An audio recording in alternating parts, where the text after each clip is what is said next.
Hello students, here we discuss multiple choice question.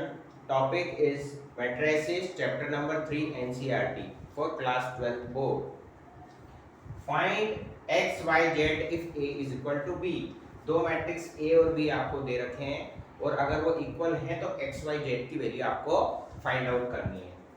ठीक है, सो जब दो मैट्रिक्स इक्वल होंगे आपस में तो क्या होगा, कॉरस्पॉन्डिंग एलिमेंट भी आपके क्या होंगे, इक्वल होंगे। यानी कि x प्लस 3 जो है 6 के इक्वल होगा। तो x plus 3 is equal to 6, therefore 6 minus 3 हो जाएगा तो x की वैल्यू क्या आ गई आपके पास, 3 आ गई। ठीक है, similarly y minus 4 is equal to minus 2, y minus 4 is equal to minus 2, so y is equal to 4 minus 2, therefore y की वैल्यू क्या आ गई आपके पास, 2 आ गई। Similarly 6 is equal to 2z, तो 2z is equal to 6, therefore z is equal to 3। So x की value 3 है, y की वैल्यू 2 है, z की वैल्यू 3 है, यानी कि option A is correct. Question number 2, if a is equal to 2 1 4 4 1 6 and b is equal to 3 minus 1 2 2 1 3, write the order of a into b। तो दो मैट्रिक्स a और b दे रखे हैं और a b मल्टीप्लाई करना है, यानी कि a b आपको फाइंड आउट करना है और उसका ऑर्डर क्या होगा। ठीक है ना, तो a b का ऑर्डर पूछा है इन्होंने, सिर्फ order of a matrix a b। सो सबसे पहले हम इसका देख लेते हैं ऑर्डर क्या है। यहाँ दो तो रो हैं और 3 आपके कॉलम हैं, तो 2/3 इसका ऑर्डर आपको दिया हुआ है। यहाँ पर क्या दे रखा है, बी का ऑर्डर फर्स्ट सेकंड थर्ड, 3 तो रो हैं और इसमें 2 कॉलम है। ठीक है, तो 3/2 इसका ऑर्डर है। अब a इंटू बी का आपको ऑर्डर निकालना है, order of a into B.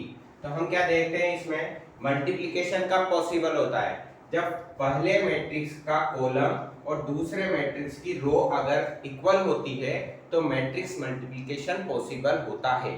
ठीक है, तो यहाँ पर पहले मैट्रिक्स का कॉलम यानी कि 3 और दूसरे मैट्रिक्स की रो यानी कि 3 इक्वल है, तो जो आने वाला मैट्रिक्स a इंटू बी होगा उसका ऑर्डर जो है 2/2 होगा। ठीक है, तो ये आपका ऑप्शन ए जो है वो करेक्ट है। ओके, क्वेश्चन नंबर 3, इफ ए आपको मैट्रिक्स दे रखा है, फाइंड एक्स, एक्स की वैल्यू आपको फाइंड करनी है। एक्स की वैल्यू आपको दे रखी है 0 से π/2 के बीच में है ना, in between 0 to π/2, when a plus a dash is equal to I, a plus a dash is equal to I, तो ये रिलेशन आपको दे रखा है। तो सबसे पहले आप a लिख लोगे और a डैश निकाल लोगे, उसके बाद उसको I के इक्वल कर दोगे। तो a मैट्रिक्स आपको ये दे रखा है, a plus a dash is equal to I आपको रिलेशन दे रखा है।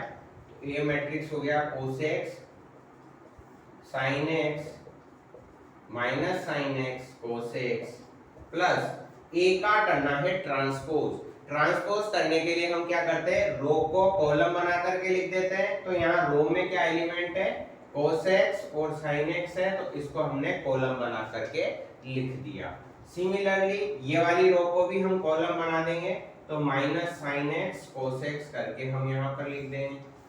ठीक है, अब ये I के इक्वल दे रखा है, I का मतलब हो गया आइडेंटिटी मैट्रिक्स। ठीक है, तो हमने उसको I के इक्वल कर दिया। अब यहां से इसने क्या पूछी है, x की वैल्यू पूछी है हमको। अब हम पहले इसको ऐड कर देंगे, cos x में cos x को ऐड कर देंगे तो 2 cos x हो जाएगा, sin x में माइनस sin x ऐड कर देंगे तो 0 बन जाएगा, माइनस sin x में sin x को ऐड करेंगे तो 0 बनेगा, cos x में cos x को ऐड करेंगे तो 2 cos x बनेगा। ठीक है, ये यूनिट मैट्रिक्स के इक्वल है। अब यहां से आप देखोगे दो मैट्रिक्स आपस में इक्वल हैं तो कॉरस्पॉन्डिंग एलिमेंट भी इक्वल होंगे, तो यहाँ पर 2 cos x जो है 1 के इक्वल हो जाएगा। ठीक है ना, 2 cos x 1 के इक्वल हो गया, यहाँ भी 2 cos x 1 के इक्वल हो गया, 0 0 के इक्वल हो गया, 0 0 के इक्वल हो गया। तो यहाँ से आपको cos x क्या मिल गया, 1/2 मिल गया। सो हम जानते हैं cos में 1/2 कब आता है, कौन से एंगल पर 1/2 आता है, तो वो आता है आपके cos पाई बाई 3 पर। सो x की वैल्यू क्या आ जाएगी, पाई बाई 3, यानी कि option A is correct. Question number 4. If a is equal to 1, 2, 3, 4, then find the value of a square. a square क्या होगा, ये हमको फाइंड आउट करना है। तो a square का क्या मतलब हो गया, a into a, यानी कि a को a से हम मल्टीप्लाई कर देंगे। मल्टीप्लाई हम कैसे करते हैं, रो बाय कॉलम मेथड से करते हैं। तो पहले मैट्रिक्स की तो रो, दूसरे मैट्रिक्स का कॉलम, इसको हम मल्टीप्लाई करेंगे। सबसे पहले हम देखेंगे कि इसका ऑर्डर 2/2 का है, इसका ऑर्डर भी 2/2 का है, इसका कॉलम इसकी रो के बराबर है, तो जो मैट्रिक्स बनेगा उसका ऑर्डर क्या होगा, ये वाला 2 और ये वाला 2, यानी कि जो मैट्रिक्स मल्टीप्लिकेशन के बाद आएगा उसका ऑर्डर क्या होगा, 2/2 ऑर्डर होगा। अब रो बाय कॉलम मेथड से हम मल्टीप्लाई करेंगे, यानी कि 1 को 1 से मल्टीप्लाई करेंगे तो 1 आएगा, 2 को 3 से मल्टीप्लाई करेंगे तो 6 आएगा, फिर इस रो को इस कॉलम से मल्टीप्लाई करेंगे तो 1 को 2 से मल्टीप्लाई करेंगे तो 2 आएगा, 2 को 4 से मल्टीप्लाई करेंगे तो 8 आएगा, ठीक है। फिर ये रो और ये कॉलम मल्टीप्लाई करेंगे तो 3 को 1 से मल्टीप्लाई करेंगे तो 3 आएगा, 4 को 3 से मल्टीप्लाई करेंगे तो 12 आएगा, ठीक है। फिर इस रो को इस कॉलम से मल्टीप्लाई करेंगे तो 3 को 2 से मल्टीप्लाई करेंगे तो 6 बनेगा, और 4 को 4 से मल्टीप्लाई करेंगे तो 16 आ जाएगा, ठीक है। अब ऐड करना तो आता है ही, तो 6 प्लस 1 हो गया आपका 7, इधर हो गया आपका 10, ठीक है, और यहाँ पर हो गया आपका 15 और ये हो गया आपका 22। तो 7, 10, 15, 22। अब यहाँ पर ये तो ऑप्शन में है ही नहीं, तो आंसर क्या आ गया आपका, none of these. Option D is correct. If a is equal to minus iota 0 0 iota and b is equal to 0 iota iota 0, where iota is equal to under root of -1, then what is the value of ab? यानी कि a into b, a को b से multiply करना है। Matrix A हमको दे रखा है iota 0 0 iota, and matrix B दे रखा है 0 आयोटा आयोटा 0। ऑर्डर हमने देख लिया, यहाँ पर 2/2 का है, यहाँ भी ऑर्डर 2/2 का है, इसका कॉलम 2, इसकी रो 2। अगर ये सेम है तो मैट्रिक्स मल्टीप्लिकेशन पॉसिबल है। सो जो मैट्रिक्स बनेगा आपका उसका ऑर्डर भी आपका क्या होगा, 2/2 ऑर्डर ही होगा। Same row by column method से हम मल्टीप्लाई करेंगे। सो माइनस आयोटा को 0 से मल्टीप्लाई करेंगे तो 0 आ जाएगा, 0 को आयोटा से मल्टीप्लाई करेंगे तो भी 0 आएगा, ठीक है। तो 0 प्लस 0 आपका क्या होगा, 0 ही होगा, ठीक है। फिर माइनस आयोटा को आयोटा से मल्टीप्लाई करेंगे तो माइनस आयोटा स्क्वायर हो गया, और ये 0 हो गया आपका, 0 इंटू 0 प्लस 0 इधर आ जाएगा। देन ये रो और ये कॉलम हम मल्टीप्लाई करेंगे, 0 into 0 0, iota into iota iota square, okay. Then 0 into iota 0, iota into 0 0, right. So हमारे पास ए बी क्या आ गया, 0। आयोटा स्क्वायर की वैल्यू यहाँ से क्या आ जाएगी, जैसे आयोटा अंडर रूट -1 है तो आयोटा स्क्वायर क्या हो गया, -1 हो गया। तो आयोटा स्क्वायर -1 हो गया तो माइनस आयोटा स्क्वायर क्या हो गया, प्लस का 1 हो जाएगा। सो यहाँ पर आपका क्या आ जाएगा, प्लस का 1 आ जाएगा, ठीक है। सिमिलरली यहाँ पर आयोटा स्क्वायर क्या हो गया, -1 हो गया, और ये आपका 0 हो गया, ठीक है। सो आपका आंसर यहाँ पर क्या आ गया, again none of these. Next question, if a is equal to -2 -1 1 -1 7 4 1 -x -3 is a symmetric matrix, then what is the value of x? अगर मैट्रिक्स A सिमेट्रिक मैट्रिक्स है तो x की वैल्यू आपको फाइंड आउट करनी है। तो symmetric matrix के लिए क्या कंडीशन होती है, A जो होता है A ट्रांसपोज के इक्वल होता है। तो मैट्रिक्स A आप लिख लो सबसे पहले, ठीक है, और ट्रांसपोज के इक्वल कर दो, यानी कि रो को कॉलम में हम करके लिख देंगे। तो -2 -1 1 -1 7 4 और 1 -x -3। अब ये दोनों आपस में इक्वल है तो कॉरस्पॉन्डिंग एलिमेंट भी इक्वल होंगे। तो x किसके इक्वल होगा, माइनस 4 किसके इक्वल होगा, माइनस x के इक्वल होगा। तो 4 is equal to minus x, तो x की वैल्यू क्या आ गई, -4। यहां से भी आप देख लो minus x is equal to 4, तो x की वैल्यू क्या आ गई, -4 आ गई। तो x इज इक्वल टू -4, यानी कि option A is correct. If A is equal to cos x sin x minus sin x cos x, then A transpose की वैल्यू आपको बतानी है। सो A इंटू A ट्रांसपोज आपको निकालना है, तो ये हो गया आपका cos x sin x minus sin x cos x, और इसका ट्रांसपोज करके इसको मल्टीप्लाई करना है। तो ट्रांसपोज हो गया cos x sin x minus sin x cos x। अब रो बाय कॉलम मेथड से हम इसको मल्टीप्लाई करेंगे। तो A transpose is equal to, ये तो आपकी रो हो गया, ये आपकी कॉलम हो गई। तो यहां से क्या आ गया, cos square x plus sin square x, ठीक है। फिर इस रो को इस कॉलम से करेंगे तो cos x sin x, ये माइनस का साइन आ जाएगा, आगे कर दिया हमने इसको, ठीक है।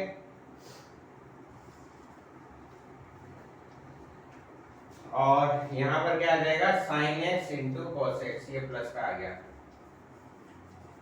ठीक है। अब ये रो और ये कॉलम, तो minus sin x cos x plus cos x sin x, this into this add करके लिख दिया। देन इसको इससे मल्टीप्लाई करेंगे तो प्लस का sin स्क्वायर x, और इसको इससे मल्टीप्लाई करेंगे तो प्लस का cos स्क्वायर x। अब ये देखो, ये वाली टर्म 0 बन रही है, ये वाली टर्म भी 0 बन रही है, ये 1 बन रहा है, ये भी 1 बन रहा है। तो आंसर क्या आ गया, 1 1 0 0, इस तरीके से बन जाएगा, यानी कि option A is correct. What is the value of determinant 3i3 where i3 is the identity matrix of order 3? So determinant of 3i3 का मतलब हो गया 3 to the power 3 i3, ठीक है। तो यहाँ पर ऑर्डर 3 है, इसलिए इस 3 पर 3 to the power 3 हमने लिखा है, ठीक है। तो ये हो गया 27, और i3 मैट्रिक्स का डिटर्मिनेंट की वैल्यू क्या होती है, 1 होती है। तो ये किसके इक्वल आ जाएगा, 27, यानी कि option number B is correct. For what value of k the matrix 2 minus k 3 minus 5 1 is not invertible? So ये मैट्रिक्स दे रखा है और इन्वर्टिबल नहीं है, तो k की क्या वैल्यू होगी, ये हमसे इसमें पूछा गया है। तो the matrix is not invertible if determinant of this matrix is equal to 0, ठीक है ना। कोई भी मैट्रिक्स अगर A दिया हुआ है और उसका डिटर्मिनेंट की वैल्यू अगर 0 है तो वो इन्वर्टिबल नहीं होगा, ठीक है। ये चीज आपको पता होना चाहिए, यानी कि इसका इनवर्स एग्जिस्ट नहीं करेगा।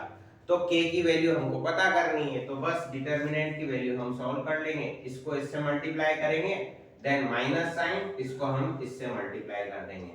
सो यहां से क्या आ जाएगा, 2 minus k into 1 minus 5 into 3, that is equal to 0. So 2 minus k plus 15 is equal to 0. So k is equal to 17. तो k की वैल्यू क्या आ गई, 17, यानी कि option A is correct. Next question, ये हमको दे रखा है, इफ दो मैट्रिक्स का एडिशन तीसरे के इक्वल है, देन x माइनस वाई की वैल्यू हमको बतानी है। तो जैसे ये स्केलर नंबर है, तो ये ईच एलिमेंट पे हम इसको मल्टीप्लाई कर देंगे। तो ईच एलिमेंट पे इसको मल्टीप्लाई करके लिखेंगे, तो फर्स्ट एलिमेंट क्या आ जाएगा, 2 into 3 that is equal to 6, 2 into 4 8, 2 into 5 10, 2 into x 2x। Add किस में करना है, 1 y 0 1 में ऐड करना है, और ये किसके इक्वल है, 7 0 10 5, इस मैट्रिक्स के इक्वल है। अब इन दोनों को पहले ऐड कर देंगे, तो 6 में 1 को ऐड करेंगे तो 7, 8 में y को ऐड करेंगे तो 8 प्लस y, 10 में 0 को ऐड करेंगे तो 10, 2x में 1 को ऐड करेंगे तो 2x प्लस 1, 7 0 10 5। अब ये दोनों मैट्रिक्स इक्वल है आपस में, तो ये एलिमेंट इस एलिमेंट के इक्वल होगा। तो यहाँ से आपको क्या पता लग गया, 8 प्लस वाई जो है वो 0 के इक्वल है, और 2x प्लस 1 जो है वो 5 के इक्वल है। तो यहाँ से y आ गया -8, ठीक है, और यहाँ पर क्या हो गया 2x 5 minus 1, so 2x is equal to 4, so x is equal to 2, ठीक है। तो x और y की वैल्यू आ गई, और हमसे पूछा क्या है कि x माइनस वाई क्या होगा। सो x माइनस वाई आपका हो गया 2 माइनस माइनस का 8 यानी कि 10, यानी कि option A is correct. Solve the following matrix operation for x के लिए मैट्रिक्स ऑपरेशन को सॉल्व करके x की वैल्यू बतानी है। सो सिंपल मल्टीप्लिकेशन करेंगे, ऑर्डर यहाँ पर हो गया 1/2, यहाँ पर ऑर्डर हो गया 2/2। सो जो मैट्रिक्स यहाँ पर बनेगा उसका ऑर्डर होगा 1/2, क्योंकि इसका कॉलम इसकी रो के बराबर है, तो आने वाला मैट्रिक्स जो होगा मल्टीप्लिकेशन के बाद उसका ऑर्डर क्या होगा 1/2 ऑर्डर होगा। सो इसको इससे मल्टीप्लाई करेंगे तो x आ गया, x को 1 से मल्टीप्लाई करा तो x आ गया, और 1 को -2 से मल्टीप्लाई करा तो -2 आ गया। फिर x को 0 से मल्टीप्लाई करेंगे तो 0 आ जाएगा, 1 को 0 से मल्टीप्लाई करेंगे तो 0 आ जाएगा। इधर ये o लिखा हुआ है, o का मतलब क्या हो गया 0 मैट्रिक्स, तो 0 मैट्रिक्स है तो ये भी 1/2 ऑर्डर का 0 मैट्रिक्स हमने लिख लिया। अब हम कंपेयर करेंगे तो यहाँ से क्या आ जाएगा, x माइनस 2 जो होगा वो किसके इक्वल होगा 0 के इक्वल होगा। तो यहाँ से आपको क्या पता लग गया, x इज इक्वल टू 2, यानी कि option A is correct answer.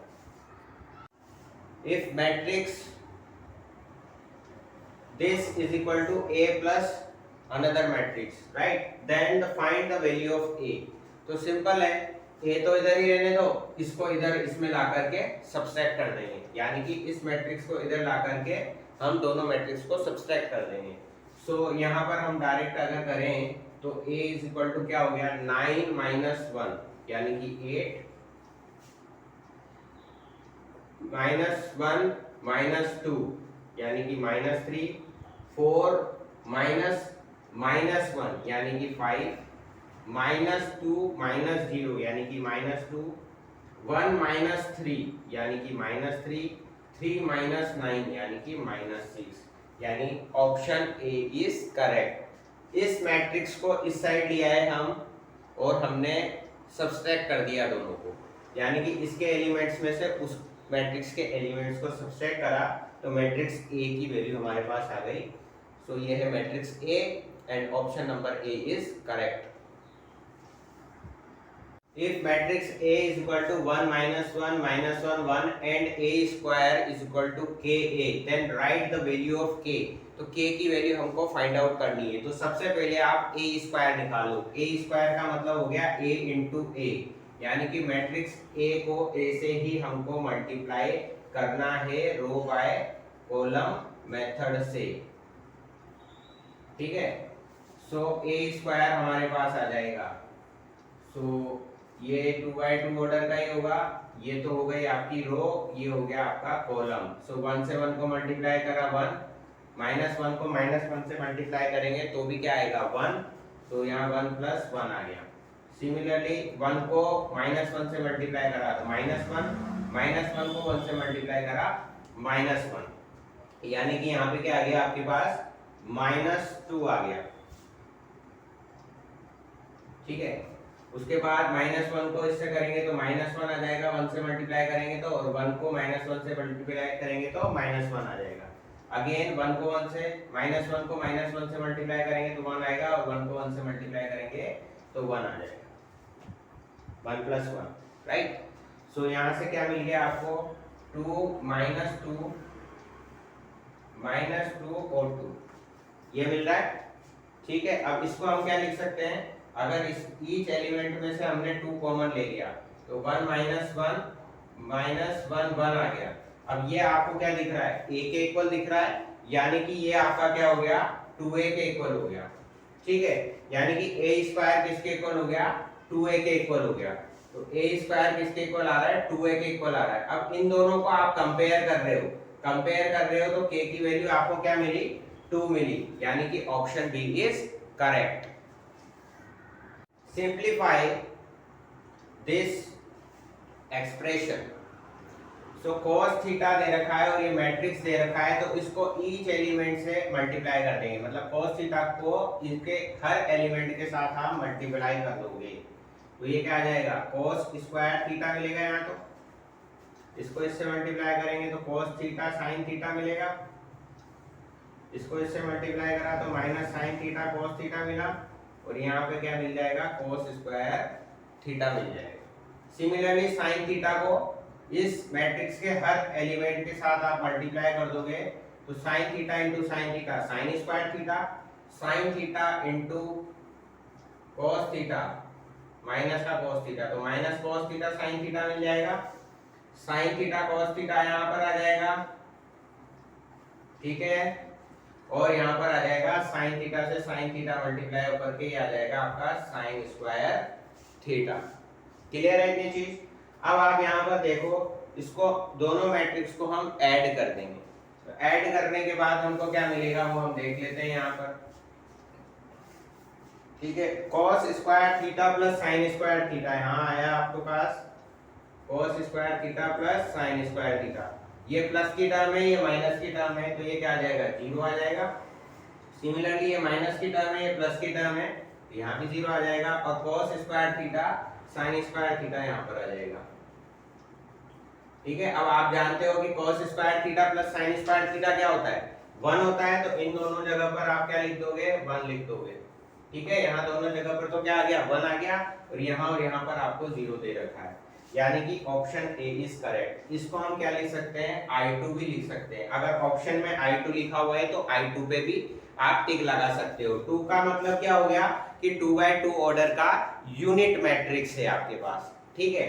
So option A is a correct answer.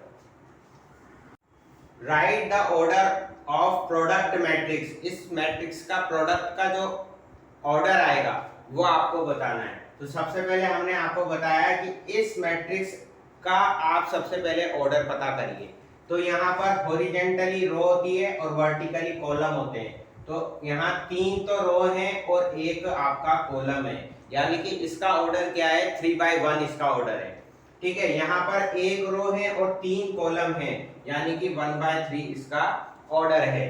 अब आप देखते हो कि पहले मैट्रिक्स का कॉलम और दूसरे मैट्रिक्स की रो इक्वल होनी चाहिए। सो आने वाला मैट्रिक्स जो होगा, जो इनका प्रोडक्ट मैट्रिक्स होगा, उसका ऑर्डर क्या होगा, 3/3, यानी कि option A is correct. If a matrix has a 5 element, then write all the possible order if it can have। कौन ऐसे मैट्रिक्स आपको बताने हैं जिनमें आपके 5 एलिमेंट हो, तो 2 ही पॉसिबल ऑर्डर है, 1/5 और 5/1। ये तो हो गया 1/5 और ये हो गया 5/1, यानी कि ऑप्शन नंबर ए। सो 5/1 का क्या मतलब हो गया, जैसे 5 एलिमेंट आप कुछ भी लिख दो, तो ये इसका ऑर्डर क्या है, 5/1, ठीक है। तो इसको हम बोलते हैं कॉलम मैट्रिक्स, जिसमें एक ही कॉलम हो। और 1/5 का क्या मतलब हो गया, जिसमें एक ही रो हो, तो 1/5 और 5 कॉलम है इसके अंदर, तो ये कौन सा मैट्रिक्स हो गया, इसको हम बोलते हैं रो मैट्रिक्स। तो ये 2 पॉसिबल मैट्रिक्स हैं जिनमें 5 एलिमेंट हैं। एलिमेंट आप कुछ भी लिख लो, है ना, 1 2 3 4 5 हमने यहाँ पर फॉर एग्जांपल हमने यहाँ लिख लिया। सो पॉसिबल ऑर्डर इसके कितने होंगे, 2 होंगे, 5/1 एंड 1/5। अब 5 की जगह अगर कोई 13 बोल दे, अगर 13 एलिमेंट है, तो वो क्या हो जाएगा, 13/1 1/13, तो उसमें भी 2 ही पॉसिबल ऑर्डर होंगे, ठीक है।